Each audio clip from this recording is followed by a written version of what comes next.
Nel pieno della tempesta, per quel che riguarda la circolazione di virus influenzale, molti degli accessi in pronto soccorso, particolarmente sotto tiro in questi giorni, sono per episodi febbrili, a volte complicati da broncopolmonite e spesso legati all'influenza. Abbiamo avuto in questi giorni pazienti ricoverati in più unità operative di area medica essenzialmente, ma anche nelle aree chirurgiche che avevano sintomi influenzali con tampone anche positivo. Abbiamo avuto anche casi gravi che hanno necessitato ricovero in rianimazione, sempre per complicanze di tipo polmonare per la maggior parte, ma anche di tipo encefalitico. Questo è il quadro della situazione nel Vicentino per quel che riguarda l'influenza stagionale.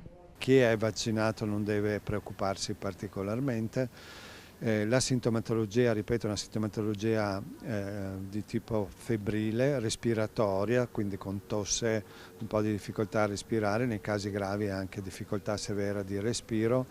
Il trattamento è in genere trattamento solo sintomatico, cioè con paracetamolo piuttosto che antipirettici.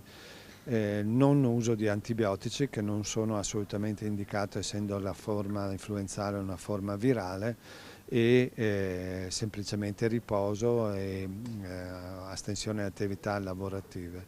Ma il picco deve ancora arrivare. Il picco sembra non essere ancora arrivato, in genere arriva verso la fine di gennaio, adesso i numeri epidemiologici non sono ancora consolidati, quindi non sappiamo ancora bene a che punto siamo, di solito le statistiche escono un po' a posteriori, nella realtà quello che ci attendiamo è che in molti casi in queste settimane da qui in avanti.